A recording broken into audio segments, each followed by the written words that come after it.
तो विकास की जब बात करते हैं तो यहाँ की जनता कितना खुश है, क्योंकि बहुत सारी योजनाएं कांग्रेस सरकार द्वारा यहाँ निकाली गई थी प्रदेश में, तो उनका लाभ कितना मिल पाया लोगों को? लेकिन यदि कांग्रेस का सरपंच है तो वहाँ विकास कार्य बिल्कुल नहीं देना, पक्षपातपूर्ण कार्यवाही। तो ये तो मैं नहीं समझता कि जब तक गांव का विकास नहीं होगा तो देश का विकास कैसे होगा।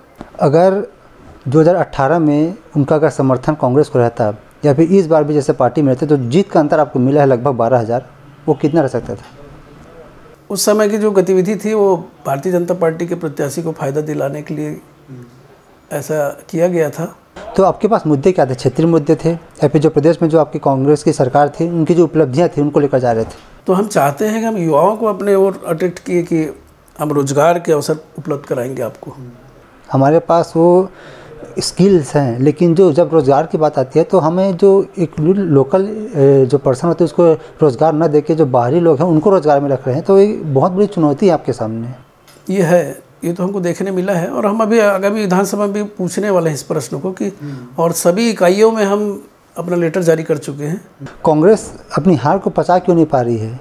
बड़ौदा बाजार जो हिंसा हुई है इसमें पूरा कांग्रेस का हाथ है, ऐसा बीजेपी का कहना है। तो जो लोग दूर दूर तक उस घटना से संबंध नहीं रहा ऐसे लोगों का नाम ले सकते हैं भाजपा के नेता, तो बाकी तो बहुत आसान है कांग्रेस को बदनाम करना, और ये चाहते हैं लोग।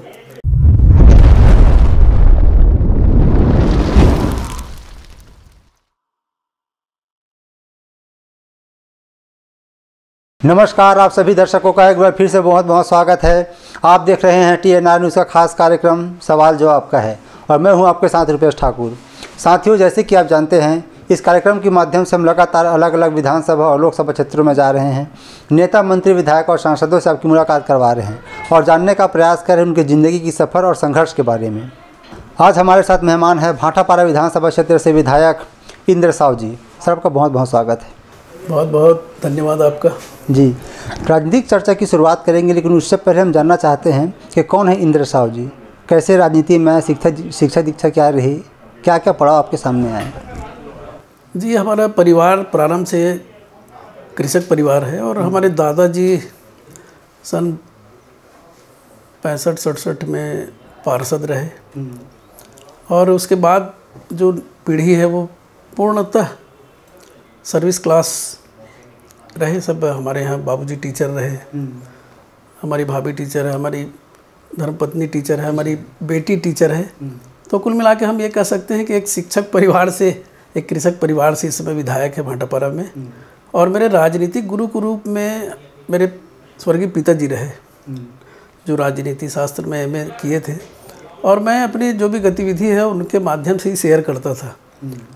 और मेरा बचपन से लगाव सामाजिक क्षेत्र में बहुत सी गतिविधियों में शुरू से रहा है और बहुत अच्छा लगता था मेरे को। और तिरंगे के प्रति जो प्रेम है मेरा बचपन से, वो आज भी है, क्योंकि मेरे को लगता है कहीं न कहीं मेरा विधायक बनने का कांग्रेस पार्टी से उस तिरंगे के प्रति जो प्रेम है मेरा, वो भी दिखता है। इसलिए कि जब भी कोई भी 15 अगस्त है, 26 जनवरी है, राष्ट्रीय त्यौहार और सामाजिक जितनी भी गतिविधियाँ हैं, हालांकि हम लोग आर्थिक रूप से बहुत संपन्न नहीं रहे शुरू से, लेकिन अपना जो दिल और दरिया है वो बहुत कहा जाए बढ़ चढ़ के किसी भी क्षेत्र में काम करने का रहा है शुरू से। भले आर्थिक स्थिति में हम कमज़ोर रहे और यही सब धीरे धीरे धीरे धीरे आज इस ऊंचाई में हम पहुँचे हैं।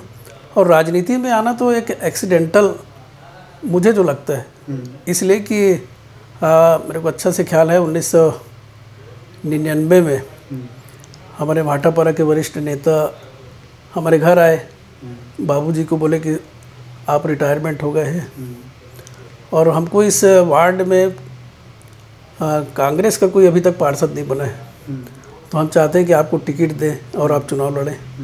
तो बाबूजी बोले मेरे तरफ इशारा करके कि यदि टिकट देना है तो इनको दे दो।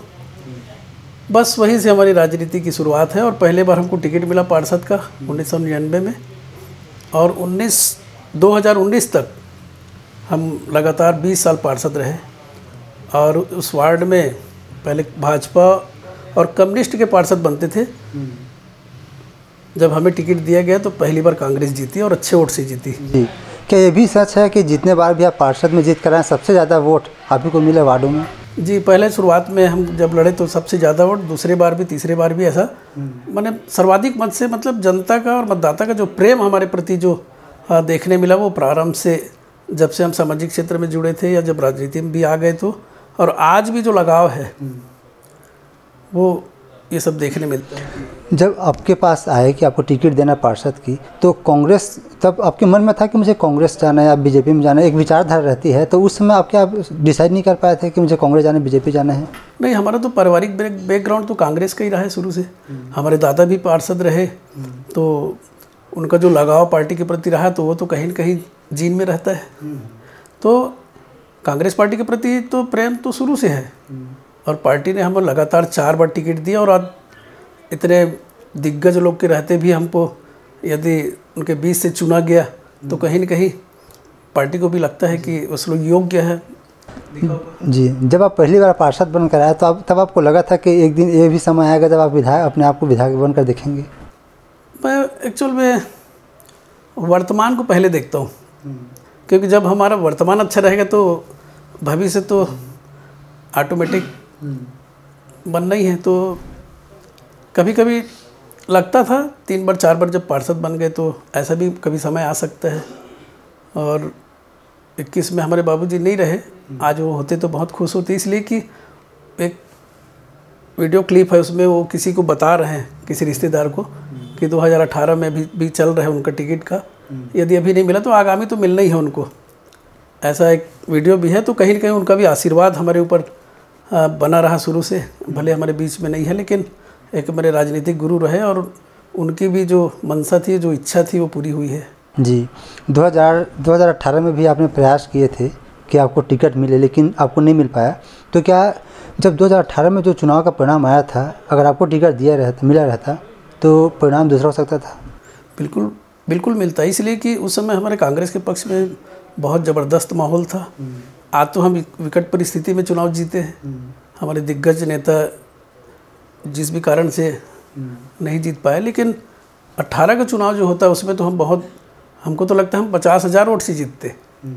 उस समय का जो माहौल जो कांग्रेस के पक्ष में था। पहली बार आपको टिकट दिया गया और आपके जो विपक्ष में थे बीजेपी के कद्दावर नेता शिवरतन शर्मा जी, तो आपको डर लग रहा था कि क्या होगा, परिणाम क्या आएगा, क्या मैं सही से कैंपेनिंग कर पा रहा हूँ, नहीं कर पा रहा हूँ, उनके टक्कर में कितना है कितना नहीं है? नहीं, हमको डर तो नहीं लगा, हम सिर्फ इसी में थोड़ा सा सशंकित रहते थे कि आर्थिक रूप से उनके पास जो फंड था वो हमारे पास उनके मुकाबले में हम कुछ नहीं थे। लेकिन हमको मालूम था कि क्योंकि उनके घर के सामने जो वार्ड है वहाँ से हम 2 बार पार्षद चुने, 2 बार दूसरे वार्ड से चुने, तो इतना तो कॉन्फिडेंस था। और कहीं न कहीं वो भी किसी को बोलते थे, ऐसा पत्रकारों के माध्यम से भी हम सुने थे कि उनके मन में भी ये मनसा थी कि इनके साथ मेरे को कभी लड़ना मत पड़े करके। तो डर तो मेरे में नहीं था, लेकिन उनके मन में ज़रूर थी डर। तो कहीं न कहीं ईश्वर की कृपा और जनता का जो प्रेम है उससे बढ़ के तो कुछ है ही नहीं। अगर भाटापारा विधानसभा क्षेत्र की बात करें सर, तो यहाँ ज़्यादातर कांग्रेस के निर्वाचित जो सदस्य हैं वो जीत कर आए हैं। मेरे ख्याल से 3 बार ही ऐसा समय था जब बीजेपी के यहाँ विधायक बने हैं। तो क्या इसको कांग्रेस का गढ़ कहना सही होगा? और अगर आप कांग्रेस पार्टी की ओर से आप प्रत्याशी बनकर लड़ रहे थे तो कहीं ना कहीं आपको एक एडवांटेज थी, क्या उसको भी आपको लाभ मिला? भाटापारा प्रारंभ से कांग्रेस का गढ़ तो है, लेकिन हम जितने बार हारे हैं तो कहीं न कहीं प्रत्याशी की कुछ कमजोरी हमारी पार्टी के प्रत्याशी की रही, हम इसलिए हारे हैं। गढ़ तो है, मानसिकता भी है कांग्रेस के प्रति लोगों की, लेकिन कहीं कि जब लगातार मतदाता या जनता की उपेक्षा होती है तो सबक सिखा देते हैं। इससे पहले 5 साल की बात करें तो कांग्रेस की यहाँ सरकार थी छत्तीसगढ़ में, और भाटापारा में शिवरतन शर्मा जी जो बीजेपी से आते हैं। तो विकास की जब बात करते हैं तो यहाँ की जनता कितना खुश है, क्योंकि बहुत सारी योजनाएं कांग्रेस सरकार द्वारा यहाँ निकाली गई थी प्रदेश में, तो उनका लाभ कितना मिल पाया लोगों को? लाभ तो मिला है, लेकिन अब पिछले कार्यकाल की अपन यदि बात करें तो कांग्रेस की सरकार थी, विपक्ष के विधायक रहे, तो उनकी मंशा जो थी, मैं बुराई नहीं करना चाहता, लेकिन कुछ चीज़ बताना भी ज़रूरी है कि किसी गांव में वहाँ विकास कार्य जरूरी है, लेकिन यदि कांग्रेस का सरपंच है तो वहाँ विकास कार्य बिल्कुल नहीं देना, पक्षपातपूर्ण कार्यवाही। तो ये तो मैं नहीं समझता कि जब तक गांव का विकास नहीं होगा तो देश का विकास कैसे होगा। अब ये सब चीज़ मेरे में बिल्कुल उल्टा है। मैंने अभी 8 महीने के मात्र कार्यकाल में मैंने कभी किसी गांव में नहीं देखा कि कौन भाजपा कौन कांग्रेस। मैं तो बनने के बाद सबका राजा हूँ। तो मेरी जो प्राथमिकता है स्वास्थ्य, शिक्षा, रोजगार, युवाओं के लिए भी, महिलाओं के लिए भी, जितने बुजुर्ग हैं उनको जो सुविधा मिलनी चाहिए, बुनियादी सुविधा, वो मिलना चाहिए। और गांव में तो हम पूछते भी नहीं कि कोई किस पार्टी का सरपंच है। हमको यदि गांव के 2 लोग भी आके बताते हैं कि हमारे सीसी होना चाहिए, भले ही वहाँ पर आज भाजपा के सरपंच हो गए, उसको वहाँ भी हम काम दिए हैं और काम हो भी रहा है अभी। तो ये सब चीज़ को देख के हमारे प्रति लोगों का जो जुड़ाव है वो हमको देखने मिल रहा है इस मात्र 8 महीने के कार्यकाल में। एक नेता रहे हैं, वर्तमान में उनका शरीर पार्थिव हो चुका है, राधे श्याम शर्मा जी, जो कांग्रेस के यहाँ विधायक थे। उनका कहना था कि यहाँ संभावनाएं बहुत ज़्यादा है, काम करने की बहुत ज़्यादा ज़रूरत है। अगर सही तरीके, सही मन, साफ मन से अगर काम करेंगे यहाँ के जो प्रतिनिधि है, तो जो भाटापारा विधानसभा क्षेत्र है, यहाँ की जनता बहुत खुशहाल हो सकती है। आपको लगता है कि अभी तक जितना भी काम हुआ है उस रास्ते में हुआ है, हुआ है? वही है, थोड़ा सा सिर्फ एक ही बात आदमी ले के मैं यदि जनप्रतिनिधि बन गया हूँ तो सबके लिए हूँ, ये मानसिकता भर अपने मन में बैठा ले तो आदमी लंबे समय तक राजनीति में सफलता प्राप्त कर लेगा। और ये भाटापारा विधानसभा की ही बात नहीं है, किसी भी विधानसभा में यदि जनप्रतिनिधि बनता है तो उसको कहीं खुले मन से बिना पक्षपात के यदि विकास कार्य करे, लोगों की बात को सुने। कोई ज़रूरी नहीं है कि हर समस्या का निदान हम कर लें, लेकिन हम सुने तो कम से कम उसकी समस्या को, और हमारा प्रयास होना चाहिए कि वो काम हो, चाहे सरकार किसी की हो। हम चुनाव के समय भी बोलते थे और अभी भी बोलते हैं, भले हमारी सरकार नहीं है लेकिन काम तो आपका होना है। इसमें कहीं हम कोई गांव में काम करवाते हैं तो कोई विधायक के घर में नहीं होना है काम। ये तो विकास आम जनता की होगी और उस गांव का विकास होगा। तो यदि हम सच्चे मन से, ईमानदारी से यदि काम करें, दलगत राजनीति से हट के, तो किसी की ताकत नहीं है कि किसी जनप्रतिनिधि को गिरा दे।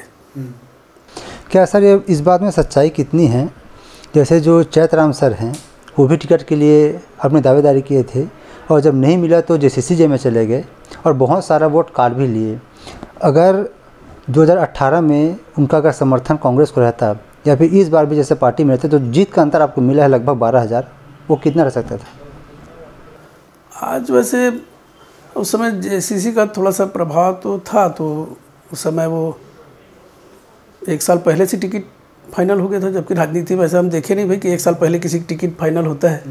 तो कहीं ना कहीं उस समय की जो गतिविधि थी वो भारतीय जनता पार्टी के प्रत्याशी को फ़ायदा दिलाने के लिए ऐसा किया गया था, जो मेरी जानकारी में है।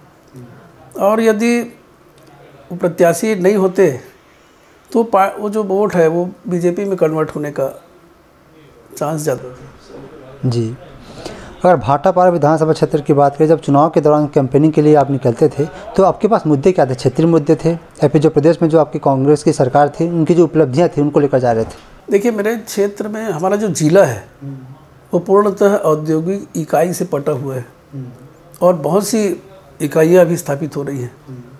तो हम चाहते हैं कि हम युवाओं को अपने ओर अट्रैक्ट किए कि हम रोजगार के अवसर उपलब्ध कराएंगे आपको। शिक्षा के क्षेत्र में हमारा कदम बहुत आगे रहेगा। स्वास्थ्य के प्रति हमारा ध्यान बहुत प्रबल रहेगा इसमें कि ये सब जो 3 बातें हैं मेरे ख्याल से यही मेन है, स्वास्थ्य, शिक्षा और रोजगार। यदि हम मुहैया करा दें तो मैं नहीं समझता कि आदमी को कोई परेशानी होगी। जी, अगर बात आप शिक्षा, रोजगार, स्वास्थ्य की कह रहे हैं तो सबसे बड़ी चुनौती आपके सामने ये होने वाली है, क्योंकि ये इकाई से पटा हुआ है, औद्योगिक इकाई से। तो जब वहाँ से जो निकलती हैं गैसें, धुआं, वो कहीं ना कहीं स्वास्थ्य के लिए बहुत हानिकारक होता है। तो आपको यहाँ इकाई भी स्थापित करनी है, रोजगार भी लाना है और स्वास्थ्य को भी ध्यान में रखना है। तो कैसे, इसके लिए क्या आपके पास रोड मैप? देखिए, अब सभी परिस्थितियों को ध्यान में तो रखना पड़ेगा। औद्योगिक इकाइयाँ लग रही हैं तो कहीं ना कहीं दुष्प्रभाव भी तो हमको झेलना पड़ेगा। लेकिन यदि किसी परिवार को कहीं रोजगार मिल जाता है तो भी हमको थोड़ा सा उसमें कुछ बैलेंसिंग करके भी चलना पड़ेगा। लेकिन आज स्थिति बहुत उल्टी है, हम प्रदूषित भी हो रहे हैं हमारा क्षेत्र प्रदूषित हो रहा है, लेकिन हमारे युवाओं को रोज़गार भी नहीं मिल रही है। तो दोनों काम तो यदि नज़रअंदाज होगा तो हम तो तालाबंदी की भी मांग कर चुके हैं। हम तो समय आएगा तो हम ऐसे इकाइयों पर ताला भी मार देंगे जब तक ये अपने यदि हमारे युवाओं को रोज़गार नहीं देंगे या हमारे क्षेत्र लगातार प्रदूषित होंगे तो उसमें भी ये कड़ी कार्रवाई। जी, और एक शिकायत और निकल कर सामने आ रही है सर, जैसे कि हम लोग अभी आ रहे थे तो रास्ते में 2-4 जगह हम लोग बातचीत किए युवाओं से, तो उनका एक कहना था कि हमारे पास शिक्षा तो है, हमारे पास वो स्किल्स हैं, लेकिन जब रोज़गार की बात आती है तो हमें जो एक लोकल जो पर्सन होते हैं उसको रोज़गार न देके जो बाहरी लोग हैं उनको रोज़गार में रख रहे हैं। तो ये बहुत बड़ी चुनौती है आपके सामने। ये है, ये तो हमको देखने मिला है और हम अभी आगामी विधानसभा में भी पूछने वाले हैं इस प्रश्न को कि, और सभी इकाइयों में हम अपना लेटर जारी कर चुके हैं, कुछ जानकारी दी है, बहुत लोग नहीं दिए हैं कि हमारे स्थानीय कितने वहाँ अभी कार्यरत हैं और बाहरी कितने हैं। तो हमको कुछ ही इकाइयों का हमारे पास डाटा आया है और अभी नहीं भी आता तो हम सोच के रखें कि आगामी विधानसभा उठाएंगे। और यदि स्थानीय लोगों को रोज़गार नहीं मिलती तो ऐसे इकाई छत्तीसगढ़ में नहीं चल पाएगी, ये बात हम रखेंगे। जी, इससे पहले 10 साल भाजपा के विधायक यहाँ रहे हैं, तो अगर मैं आपसे पूछूं कौन कौन से बड़े काम हुए हैं जिन काम को होने के बाद यहाँ की जनता उनसे लाभान्वित हुए हैं? देखिए, लाभान्वित तो कहीं कुछ दिखता ही नहीं है और हमको तो पिछले 10 साल के उनके कार्यकाल में ठगा गया उनके द्वारा। वो चाहते तो भाटापारा स्वतंत्र जिला बन जाता, लेकिन वो भी एक व्यापारी रहे और व्यापारी कहीं न कहीं चाहता कि कलेक्टर ना बैठे ताकि हमारा व्यापार भी प्रभावित ना हो। और उसके लिए पूरी विधानसभा की जनता उनको दोषी समझती है कि जिला जो पूर्व विधायक थे उनके कारण ही नहीं बना। अब ये हमारे लिए बहुत ही दुर्भाग्य की बात है और अब बहुत हम लोगों को तो ये लगता है कि हमको कुछ मत मिले, जिला ही बन जाए तो ऑटोमेटिक हमारे क्षेत्र का विकास होगा जिले अलग स्वतंत्र जिला बनने से। ये बहुत बड़ी समस्या हमारे लिए। आप प्रयास करेंगे? मैं प्रयास तो ज़रूर करूँगा, लेकिन ऐसा कोई संभावना नहीं दिखता, इसलिए कि हमारे जो पड़ोसी और ज़िले हैं उसमें हमारा जो क्षेत्र है वो कट के शामिल हो चुका है जी। और कोई ज़िला में जो शामिल होने के बाद में नहीं चाहेगा कि हमको फिर से काट के फिर कोई नए दूसरे ज़िले में डालो। तो ये बहुत बड़ी एक व्यावहारिक समस्या दिख रही है। 2018 में जब चुनाव हुआ था प्रदेश में, कांग्रेस पार्टी सबसे बड़ी लीड लेकर यहाँ सरकार बनाई थी। ऐसा क्या हुआ 2023 में कि वही 68 सीटें वाली सरकार 35 में आ गई? देखिए, अभी तो जनता का जनादेश है और बहुत सारी चीज़ें ऐसी हैं कि कुछ मेरे को जो दिखा, जो अपने उसमें महिलाएं जो हैं वो भारतीय जनता पार्टी के बहकावे में आ गई और महतारी वंदन ये जो योजना है, सिर्फ एक योजना के कारण ही सब धोखे से वोट कर डाले और आज पछता रहे हैं सब। आज उसी पुराने 2018 की हमारी जो भूपेश बघेल की सरकार है उसको याद कर रही है जनता। इसी कार्यक्रम में हमारे साथ टीएस बाबा जो पूर्व में डिप्टी सीएम रहे छत्तीसगढ़ के, उनका कहना था कि जो कांग्रेस सरकार की योजनाएं तो बहुत सारी बनाई लेकिन धरातल में नहीं उतार पाई उतने अच्छे से, और साथ ही साथ जो पार्टियों के अंदर जो फूट है, मतभेद है, वही पार्टी को ले डूबी। देखिए, ऐसा है कि जो बड़ा परिवार होता है, बड़ा परिवार है, बड़ा संगठन है, जो बड़ी पार्टी होती है उसमें तो ऐसा है कि कई प्रकार के विचार के लोग होते हैं, अलग अलग अपना अपना मत होता है, तो उसको अपना गुटबाजी नहीं कह सकते। सबका अपना अपना एक वो रहता है, सभी चाहते हैं कि हमको कुछ मिले, तो सबको तो मिल नहीं सकता। एक आदमी बार बार हार रहे और बोले कि मेरे को टिकट मिले, तो ये भी तो संभव नहीं है। और भी कार्यकर्ता उनको भी तो मौका मिलना है, जैसे भाटापारा में हमको मिला। तो अब उनकी नाराज़गी तो बेवजह है ना।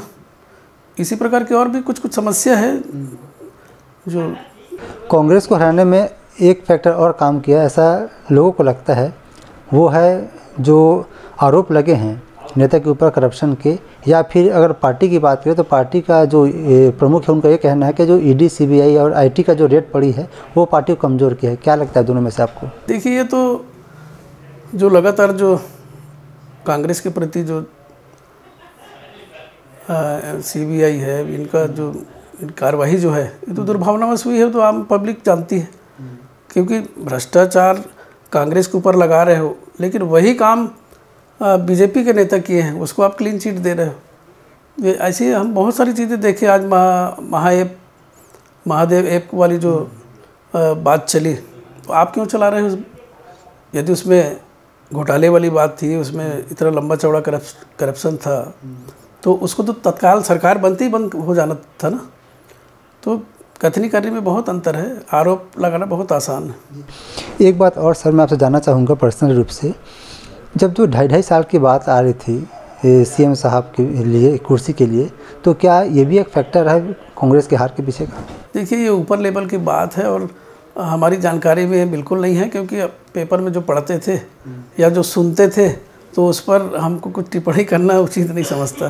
जी, उप मुख्यमंत्री जी विजय शर्मा जी का भी कहना है, वो भी हमारे इसी कार्यक्रम में शामिल हुए थे। उनका कहना था कि जो 8 महीने में काम हुई है ये छत्तीसगढ़ में बीजेपी पार्टी के द्वारा, और 5 साल के कांग्रेस का जो समय रहा, कार्यकाल रहा, अगर दोनों का मिलान किया जाए तो हमारा कार्यकाल बेहतर रहे उनके 5 साल से। क्या लगता है आपको कितना काम हो पाया है? पहली बात तो मैं ये बता दूं उनको आपके माध्यम से कि हमारा काल 5 साल का कार्यकाल नहीं रहा। 2 साल तो कोरोना काल में निकल गया था, हमारा कार्यकाल मात्र 3 साल का था। और वो अपना उसको 15 साल की ना, पिछला जो उनका सरकार था, रमन सरकार 15 साल की थी ना। 15 साल बनाम 3 साल, 3 साल में छत्तीसगढ़ में जो विकास हुए हैं, मैं नहीं समझता कि किसी सीएम ने आज तक के ऐसा विकास हुआ होगा। और ऐसी खुशहाली जो किसानों को जो मिली, मजदूर, महिला वर्ग, युवा वर्ग जो खुश थे, उसकी तुलना हो नहीं सकती बिल्कुल।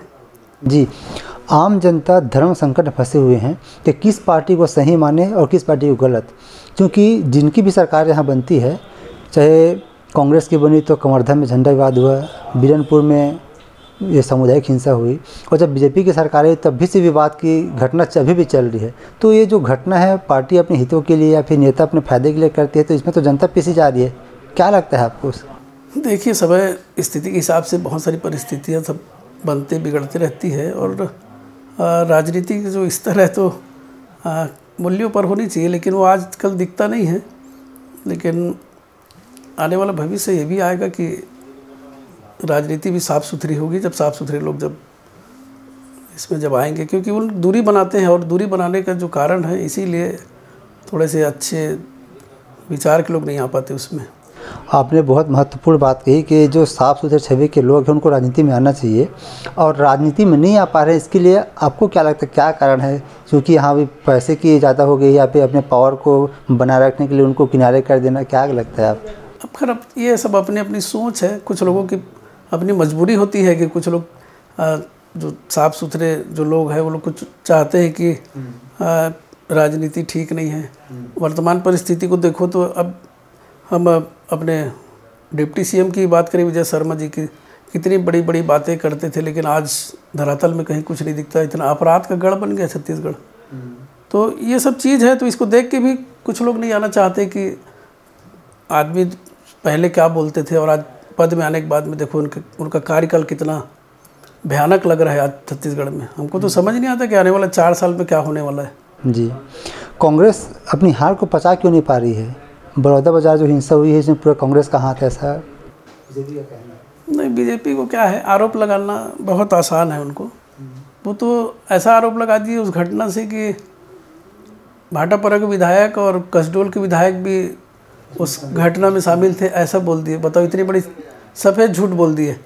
तो जो लोग को दूर दूर तक उस घटना से संबंध नहीं रहा, ऐसे लोगों का नाम ले सकते हैं भाजपा के नेता। तो बाकी तो बहुत आसान है कांग्रेस को बदनाम करना। और ये चाहते हैं लोग कि बलौदा बाजार की आगजनी घटना में कांग्रेस को टारगेट कर लो और हम क्लीन चिट भाजपा को मिल जाए। लेकिन ये तो पब्लिक नज़दीक से देखी है उस घटना को। आपको क्या लगता है ये जो घटना हुई उसको रोका जा सकता था? बिल्कुल रोका जा सकता था। इतने लंबे समय से उनकी मांग थी सतनामी समाज की कि इस पर वास्तव में जो अपराध किया उसको पकड़ा जाए करके। तो ये किसी दूसरे को उसमें अपराधी बना करके उसको छोड़ भी दिए, उसमें नॉर्मल केस लगा के। आज ये स्थिति है कि कांग्रेस के नेताओं को 20-20 केस, 20-20 धारा लगा के, वो तो एक मर्डर का केस बस नहीं लगा है उसमें, बाकी जितनी धाराएं हैं सब लगा दिए हैं। तो ऐसा तो मेरे को, मैं तो दुनिया में मैं नहीं होगा, मतलब इस टाइप की कार्रवाई होती होगी जो इस शासन में हमको देखने मिल रहा है। बहुत दुर्भाग्य है हमारे छत्तीसगढ़ के लिए। शांत प्रिय जो क्षेत्र है उसको जबरन के आग में ढकेलने का काम किया जा रहा है भारतीय जनता पार्टी के द्वारा। जी, अभी आपको विधायक बने 8 ही महीना हुआ, पहली बार आप विधायक चुन कर आए हैं। अगर मैं आपसे पूछूं कि इन 8 महीनों में आपके द्वारा क्या क्या किया गया है जो लगता है आपको कि हाँ अभी कहीं ना कहीं अपने परफॉर्मेंस से मैं संतुष्ट हूँ, सही रास्ते में जा रहा हूँ? अभी तो मैं सिर्फ बहुत कुछ भी नहीं किया हूँ। मैं तो सिर्फ लोगों से सतत संपर्क में आया हूँ। अभी लोग, उनको मैं जाना, वो मेरे को पहचान रहे हैं। क्योंकि चुनाव के समय मैं आपको बताना चाहूँगा कि लोग मुझे जानते भी नहीं हैं, देखे भी नहीं हैं, लेकिन मेरे को वोट कर दिए हैं। वो अभी भी कई ठो गाँव में जब जाता हूँ मैं, तो उन लोग देखने के लिए आ जाते हैं कि हम वोट दिए थे, हमारा विधायक आया है करके। अब बहुत खुशी होती है अपने को। और इसीलिए हम कहीं पर कोई पार्टी वार्टी नहीं देखते, क्योंकि जब उनका जो जुड़ाव देखते हैं अपन, तो ऐसा लगता है कि हमको बिल्कुल दलगत राजनीति से हट के हमको करना चाहिए। ठीक है, हमारा जो नहीं है वोट नहीं दिया, आगामी हमारा कोई प्रत्याशी होगा, उसके लिए हमको फ़ायदा होगा इससे। अब निश्चित रूप से फ़ायदा होगा, ये फ़ायदा मिलने वाली है कांग्रेस को, क्योंकि हमारा जो कार्य क्षेत्र रहेगा वो बिल्कुल सबका साथ सबका विकास। भले भाजपा का नारा है ये, लेकिन वो उनका धरातल में नहीं है। राजनीति में कोई किसी का नारा नहीं होता है, जो जैसा काम करते हैं नारा उनका होता है। एक बात और सर, पहली बार आप विधायक बने, लेकिन आपकी बदकिस्मती कहे कि आपका मिस फॉर्च्यून कह सकते हैं। आप विधायक बने लेकिन सत्ता में बीजेपी है, तो आपको कितना मशक्क़त करना पड़ता है, एफर्ट लगाना पड़ता है अपने कामों को पास करवाने के लिए, क्योंकि अभी आप पहले नए बने हैं, थोड़ा सा कुछ तो अनुभव आया होगा आपको। नहीं, अभी तो हमको तो खैर परेशानी हो रही है। मतलब परेशानी तो ऐसा भी परेशानी हो रही है जो नहीं होना चाहिए, जो कांग्रेस ने नहीं की कभी भारतीय जनता पार्टी के विधायकों के साथ। हमारी जनसंपर्क की राशि भाजपा के नेताओं के माध्यम से दिया जा रहा है। मतलब ये एकदम से असंवैधानिक कार्य भारतीय जनता पार्टी के द्वारा किया जा रहा है।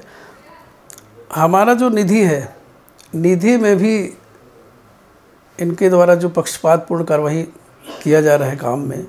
डीएमएफ की राशि हमारे ज़िले में अच्छी एक विकास कार्य के लिए बढ़िया अच्छा जो मिलना चाहिए राशि, वो पूर्व विधायक के माध्यम से किया जा रहा है। और मैं आपको बता दूं वो राशि का उपयोग कैसे हो रहा है। जिस गांव में पूरी तरह कंक्रीटीकरण हो गया, उसमें प्योर ब्लॉक लगाया जा रहा है उसके ऊपर में, ऐसा विकास किया जा रहा है उस राशि का पूर्व विधायक के द्वारा। तो मतलब वर्तमान विधायक को राशि नहीं देके पूर्व विधायक के माध्यम से उस राशि को खर्च किया जा रहा है, दुरुपयोग किया जा रहा है शासन की राशि का। ये सब हमको पहले बार विधायक बन के हमको ये सब देख के बड़ा आश्चर्य होता है कि ये सब खेल कब से चल रहा है इस टाइप का। हमारी भी सरकार थी, भाजपा के विधायक रहे, लेकिन उनके साथ कभी भेदभाव नहीं हुआ। जो उनके हक की राशि है, जो उनके हक का अधिकार है, वो सब दिया गया। लेकिन आज हमें यहाँ प्रोटोकॉल का पालन नहीं होता। हमारी उस दिन कलेक्टर से बात हुई, चुना हुआ जनप्रतिनिधि को छोड़ के हमारे ऊपर में पूर्व विधायक भाजपा का है उसको अतिथि बनाया जा रहा है।